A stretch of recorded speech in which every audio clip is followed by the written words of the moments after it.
coming. It's very nice of you. We really appreciate it. And especially everyone who was kind enough to come on our shows, Iterate, Debug, the iMore show for the last 2 years. We really appreciate it. We wanted to do something to say thank you, and we figured booze was the best gift we could give.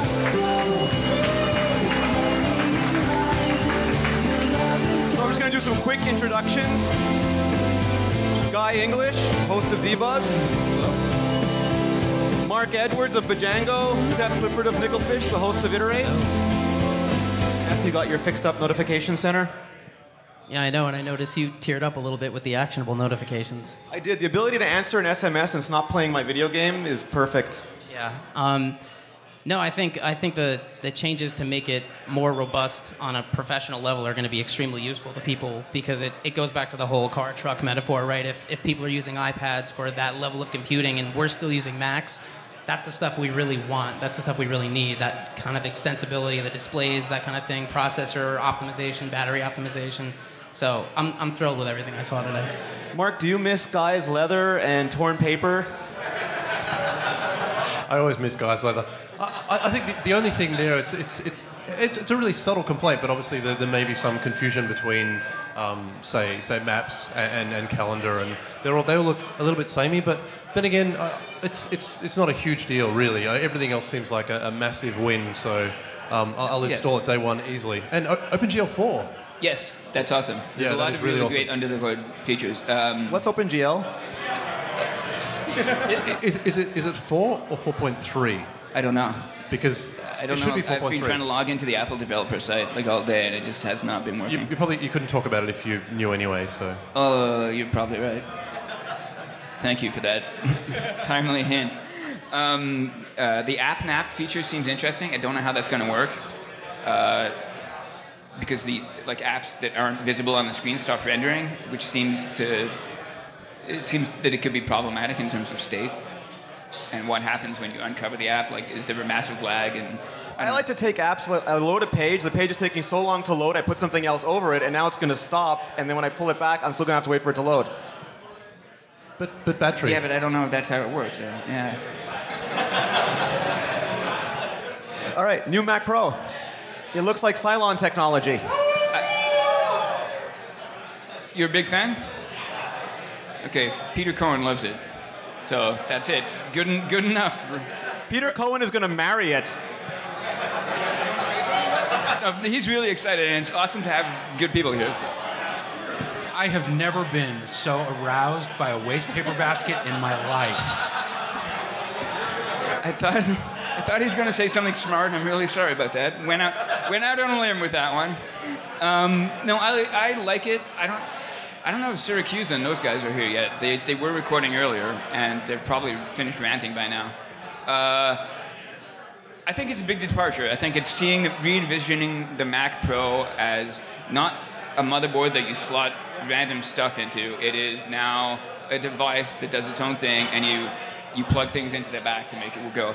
The fact, they've got 2 great GPUs on it, really good GPUs, but you can't swap them out. It went from being an Escalade to being a Lamborghini. Okay. Well, no, because before you could throw anything you wanted into the back of it, and now there's no rear seating. Well, it's like a Lamborghini, sure, but in a Mini Cooper body. Mark, are you going to get one? Are you going to use it to run Bajango? I'm just going to slide someone at Apple my credit card, and they can deduct as much as they want, and whatever they think is fair, and then just give me a Mac Pro, and I'll be happy. So yeah, it's just amazing. Well, that's the question. Is it going to be cheaper because it is smaller, because it's going to have everything on the boards? Is it going to be cheaper than the current Mac Pros?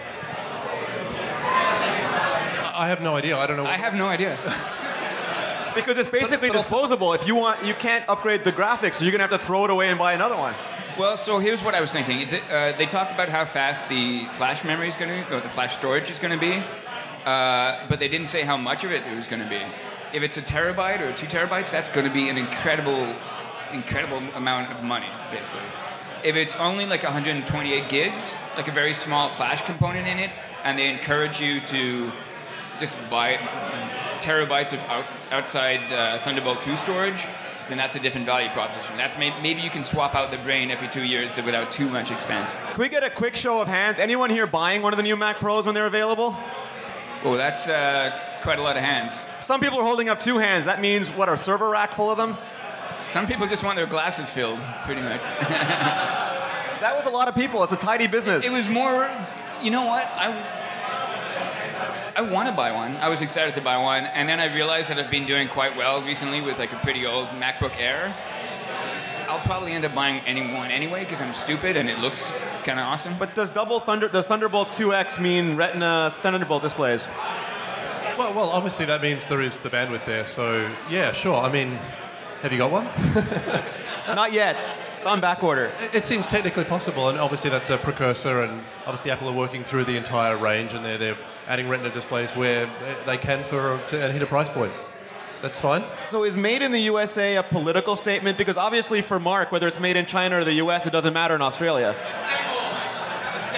A symbol. I don't know. I think it's kind of a boutique product at this point, and I think that with the limited audience, they can make that statement. They can bring that product back here and accomplish that, and still deliver, in the numbers that they're gonna sell. Ask Craig's opinion about what?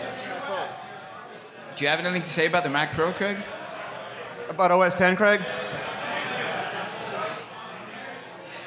You look so imposing. You're standing there. You're judging us with those big, giant eyes. I think it's going to be probably more expensive than we expect it's going to be. I think that's, there's no mention of price today or any hint. It's not going to be cheap, but it's awesome.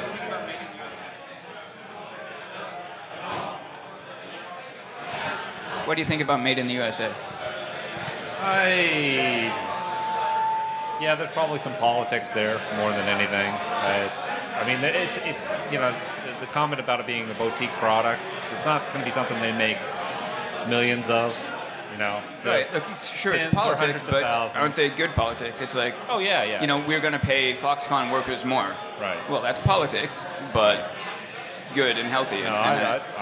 I'm gonna be getting one no matter what it costs. I'm feeling I'm gonna do the same thing. I got a crappy old Mac Pro that I've been hanging on. It's like no flash drive. My MacBook Air is actually more enjoyable to develop on than my Mac Pro. Yeah. Just because of speed. Like Peter, I'm excited. Yeah, no. Not in the same way, but yeah. And it gave Phil Schiller a chance to say, we don't innovate my ass. I mean, that's pretty summed it up pretty good. Thank you. Craig just pointed out that Phil Schiller had the line of the night with, they say we don't innovate my ass. Now, Don, did you have Don Melton, who gifted us with Safari and... We have an all-star cast here, and we just got them drunk. That's the best we could do with them. What's up? So here's how you know the Mac Pro ain't gonna be cheap. It's made in the USA. That's the tip of the hand. That's all I wanted to say there. But it's also Apple, and we don't make cheap, crappy stuff. It's a good move, don't you think? That it's like it's a good move. If you're going to make a premium product, if you can stick that label on it, you can command a bit more respect. You can get away with it a bit more. Right, and the margins or the premium nature for it is to eventually pay for the R&D and pay for the cost. But like with the old Mac Pro, it was almost possible to personally know everyone who bought one.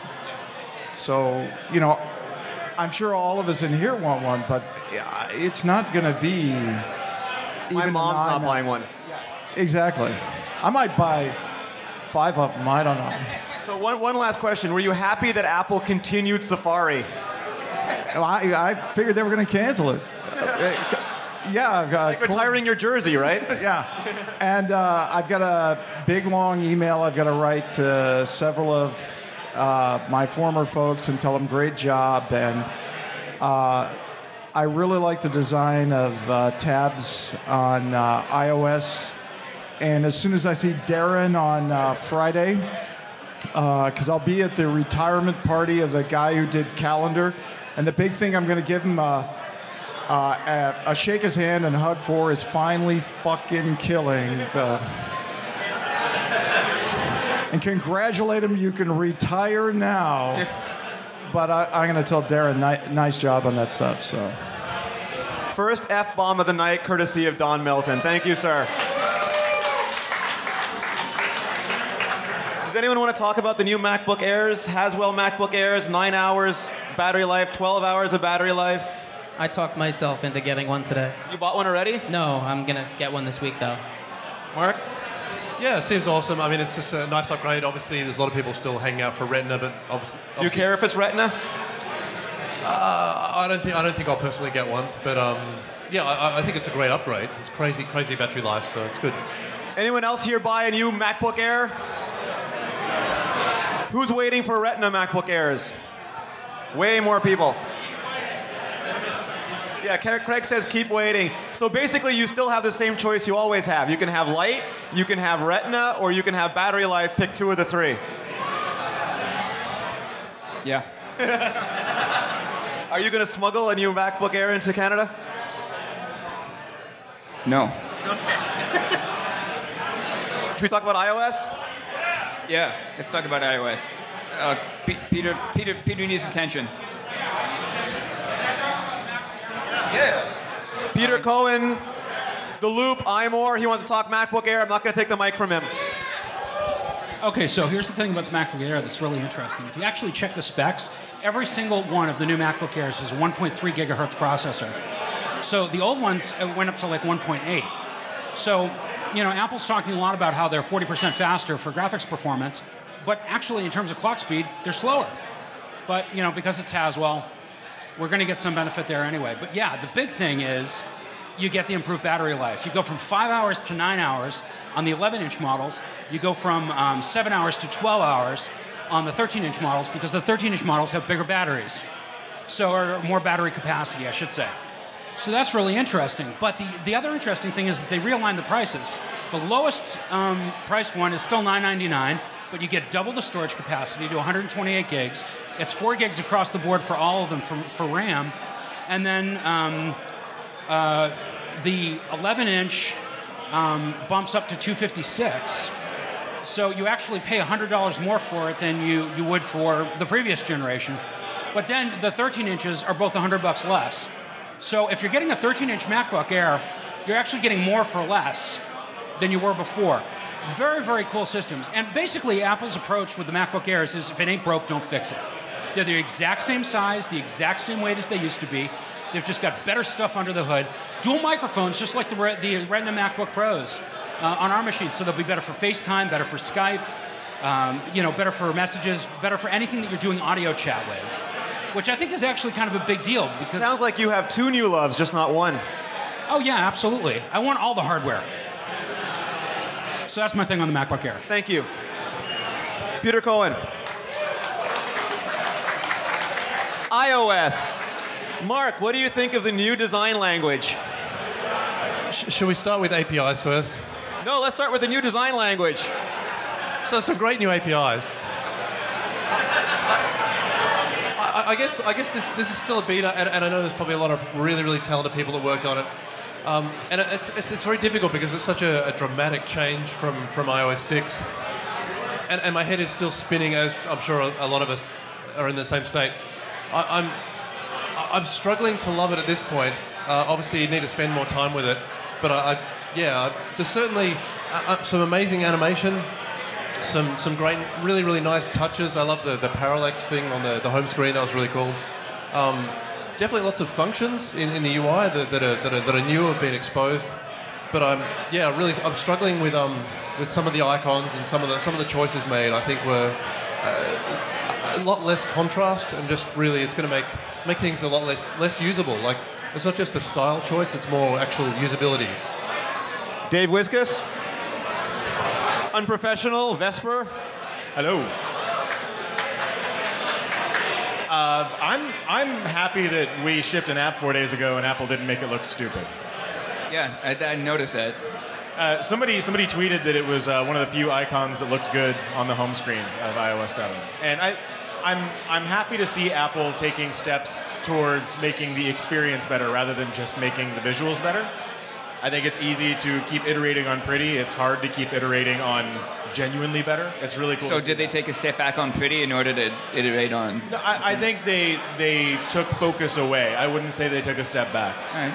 That's fair. And that's a good point, though. I mean, aesthetically, it's always going to be subjective. Is something better looking? Is it not? I like it personally. I know there's probably going to be a lot of people in the world, a lot of people in this room that don't like it. Divisive. Very divisive. And that was the one thing, the one rumor we kept hearing before today was it's going to be divisive. It's going to be divisive. And man, they were right. 100% on the rumor mill for the first time ever. They not only took your tags for OS 10, they took your divisiveness for iOS. Well, you know, good for them. No, I think it's a definite step forward in the right ways. They put the focus on the things that I would want to see focus placed on. And they did one really big, bold thing with changing the corner radius on those icons that everybody hates. And I'm interested to see how that plays out for all those games that have bezels. People are going to be redrawing a lot of stuff. That's not such a bad thing. It's an opportunity to make things better. Do we have Brad Ellis here anywhere? Come on down. You need a microphone, Brad. Can somebody get me a beer, Anchor Steam? I'm not kidding. I'm serious. So what do you think, iOS 7, Brad? Oh, I'm excited. I'm excited about the change. Are we not excited? Is that just me? We are excited. So much work to do now. I have something to look forward to. I'm really stoked about how this will change what everyone's doing over the next couple years. We had, when we started out, we had one aesthetic to look forward to. We learned about that aesthetic, we grew with it. We got bored of that, we moved on. You get apps like Vine that come out that have like a 4-pixel drop shadow of a constant color.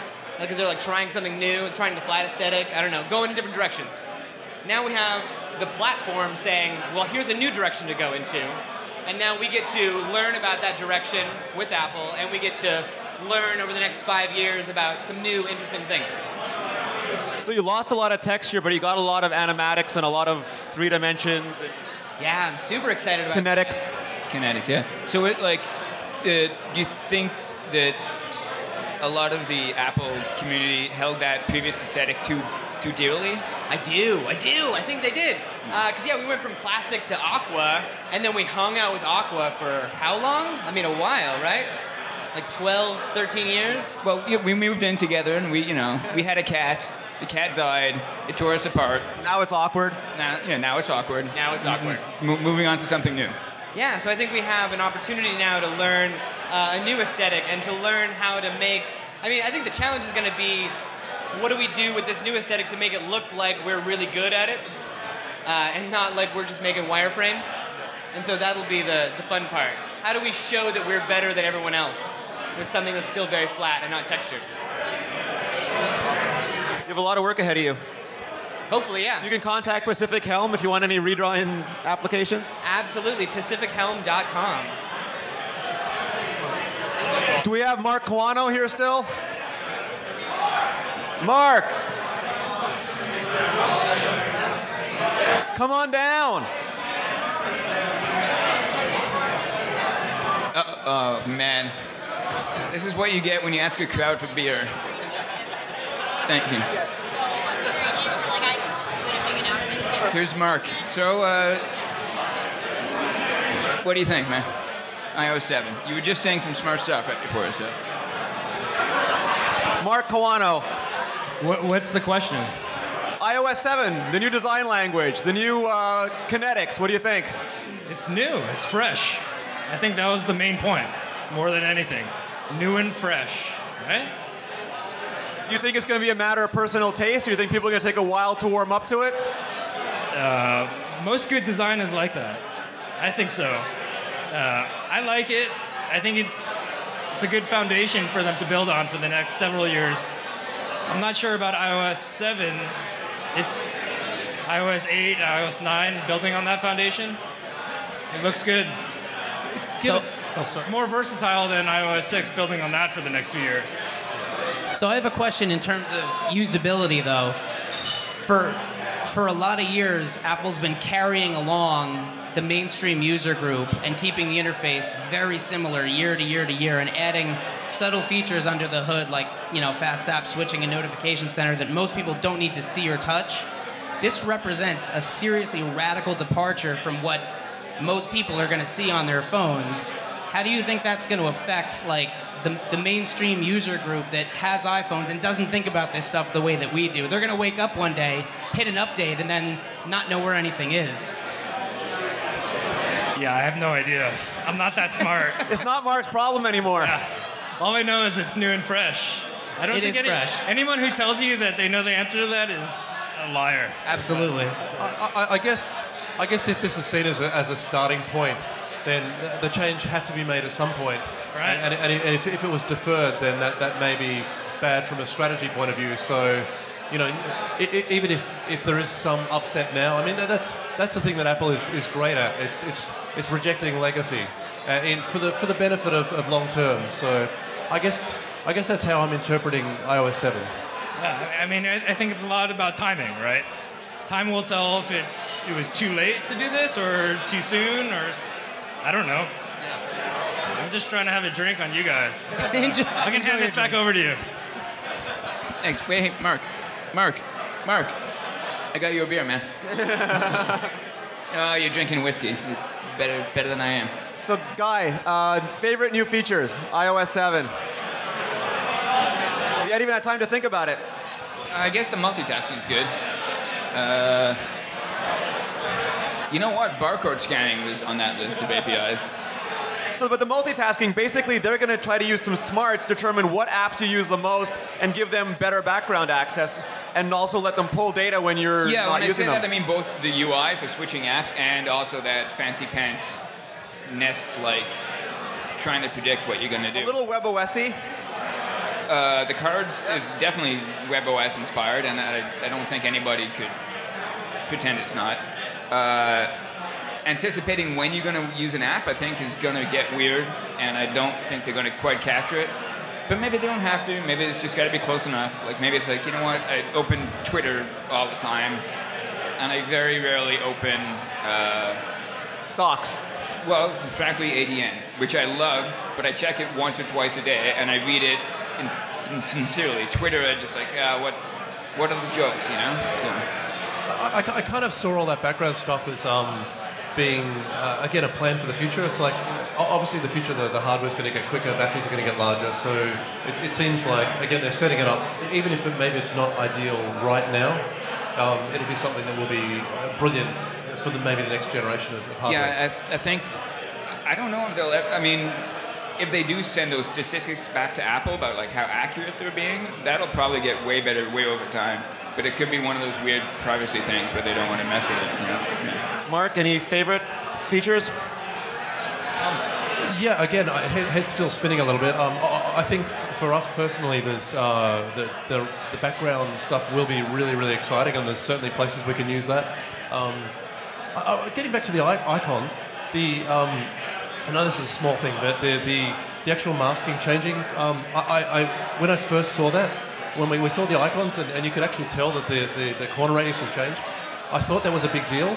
But having had a little bit of time to digest it, I think it's not at all. So, yeah, I think there's other things we should worry about, not that. Seth? Is it Control Center, the thing that slides up from the bottom? Yeah, that's it. That's a good touch. That's huge. I've been wanting that for years and years, and so that's probably my thing. Come on. Hey, man. Dan Morin? Yeah. Macworld? No question in particular. I just saw you out there, and I wanted to say hi. Yeah. Hey, good. It's great to see you. I know you're looking great. Did you have an interview or something? Oh, thank you. So do your thing. I don't know what my thing is. I guess he's just expecting me to talk. It's such a pleasure to be sitting on this stage in front of you as though I am some way subservient to you. Show pony. Yeah. Hey, monkey, dance. You know I don't dance. I know. Very serious. That's why I called you a show pony. I appreciate it. Yeah. Well, thanks for having me on stage. I don't want to take up your valuable time. some thoughts about iOS 7. Real quick. I made the mistake. Someone called me brave for installing the beta on my phone. I'd like to clarify, I'm not brave. I'm very stupid. Because right here, I won't put your hand out. Feel how hot that is. Yeah, it's like gonna melt the freaking case off that thing. Yeah. It's made for Canada. I'll tell you that much. Yeah, it's nice. I will tell you that when you try to do anything in multitasking, it reboots the phone, which is a feature, I believe. Hey. I'm a big fan of that one because I hate keeping my phone on all the time. It's weird. I was just talking to somebody and saying, I think the weird thing for me is it's like going to another country and you see the signs, you're like, oh, that's a stop sign because it's red and it's octagonal, but the fonts are different and the words are different, and so I'm like, it's like being in a different country, like, right? You're sort of wandering around going, all right, I kind of know where everything is and how this works, but it looks totally unlike anything I've been using. So no judgment, but it feels a bit alien. I think it's going to take a little time. Yeah. But it looks cool. I'm willing to give it a shot.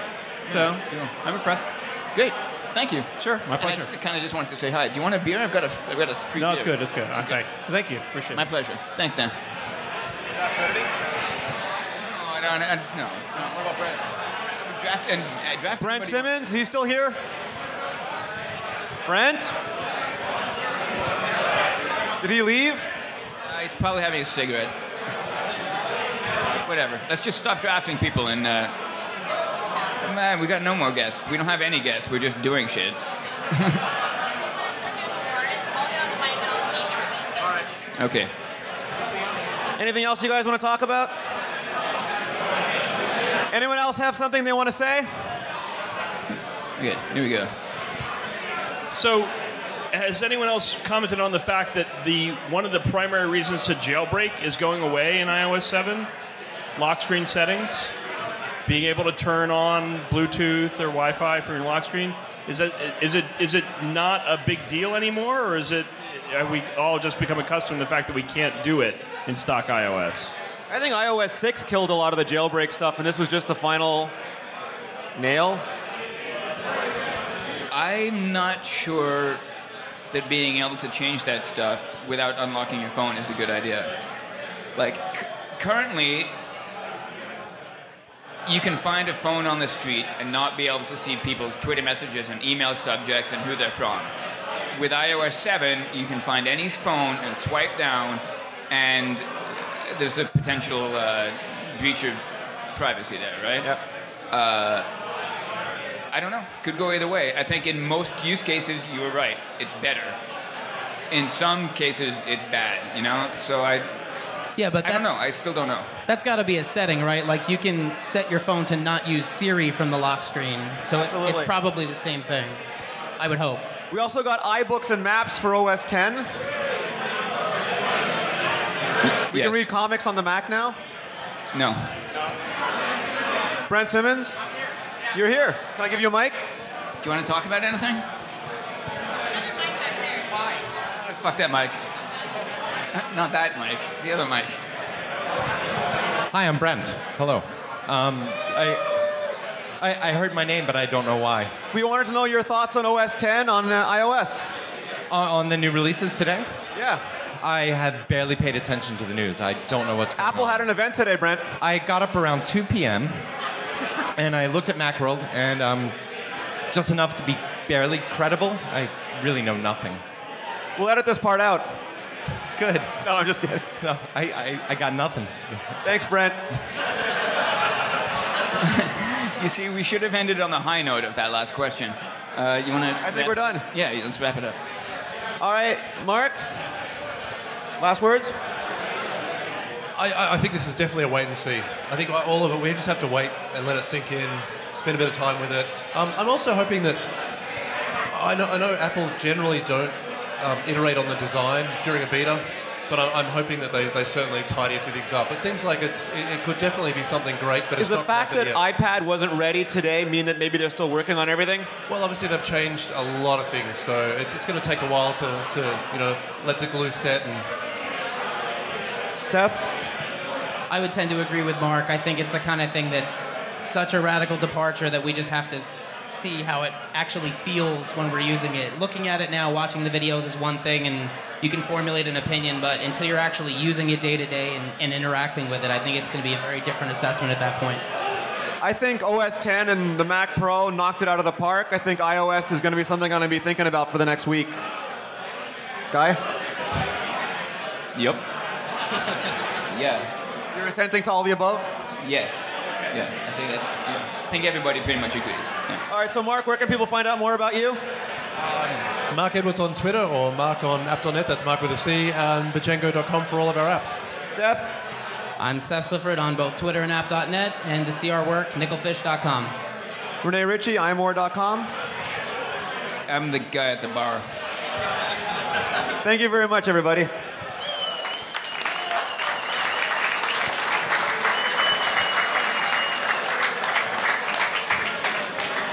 Hello, everybody. Can I get everybody's attention? And by everybody, I mean all of the drinkers in the back. I will wait until everybody pays attention to me. If you see somebody behind you talking, please ask them to turn around and pay attention to the stage. Quiet down! Exactly. Thank you, everybody, for coming, and thank all of these guys for footing our bar tab. Right? Yes? We have reached the portion of the show where we will be handing out some awards, so I'd appreciate everybody's attention as they get that started. Awesome. All right, back to the show. Quiet, everybody. So we're doing this thing. I never liked the Hall of Fames that have been happening for iOS because they honored people who just made apps immediately, and they gave out tons of them. And we really, really love developers. We love apps. We love everything that they're doing, and we wanted to do something meaningful. So we decided that we're going to take apps that have been out 5 years or longer, that have really changed the industry, and that we're only going to pick 5 a year, a maximum of 5 a year. So we have last year's winners, we have this year's winners.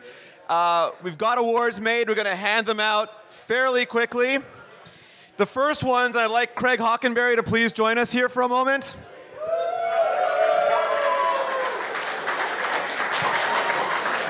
Whether you know this or not, almost all of Twitter's existing memes and brandings originate with one company, and that company is not Twitter. That company is, in fact, the Icon Factory. They have been first in the App Store for the iPhone, first in the App Store for the iPad. If they make an Apple TV SDK, Craig will probably be there day one. Yep. So we have this for Craig. Thank you. And we have this for Ged because he says that Craig always keeps all the awards. Thank you. Good, he's done.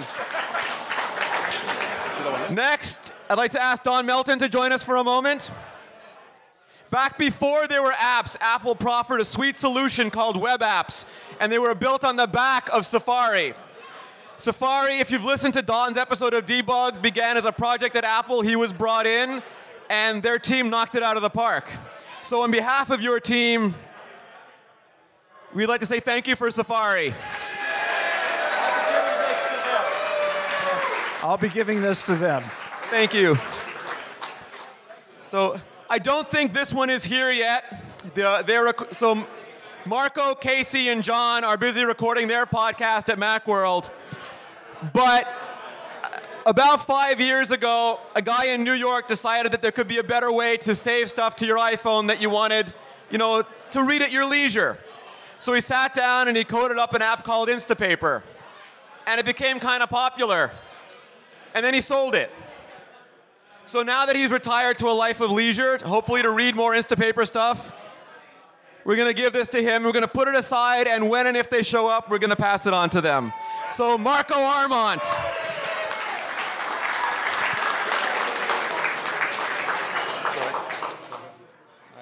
Now, this next one, and I don't know if he's here yet either, but there was a guy who came out of nowhere, started making a Twitter app. No one knew where he was or who he was. He'd been working at Apple. He sold that to Twitter. Then he made a game called Letterpress. This one is for Lorne Brichter. And we'll give it to him after the show. So we'll do this one now. It's okay. So the next one is a multi-part award. Back before there was an app store, app started in jailbreak. Twitterific started in jailbreak. Another app called Tap Tap Revolution started on Jailbreak. It went to the App Store on day one, and it went to #1 on the charts. It started off with a gentleman named Nate True, who could not be here tonight.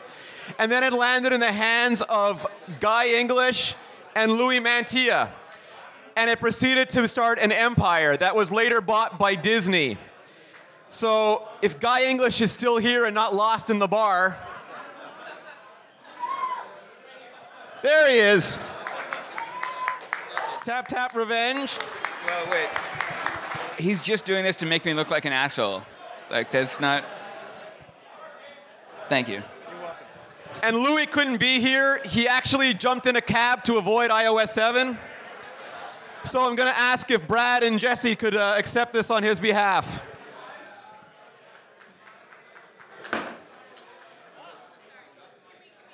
Absolutely. We are happy to take full credit for all of Louis Mantilla's work. Thank you, everybody. And the last ones is for one of the first iOS games, I believe the first iOS games on Jailbreak. It was called Lights Off, and it was made by Adam Betts and Lucas Newman.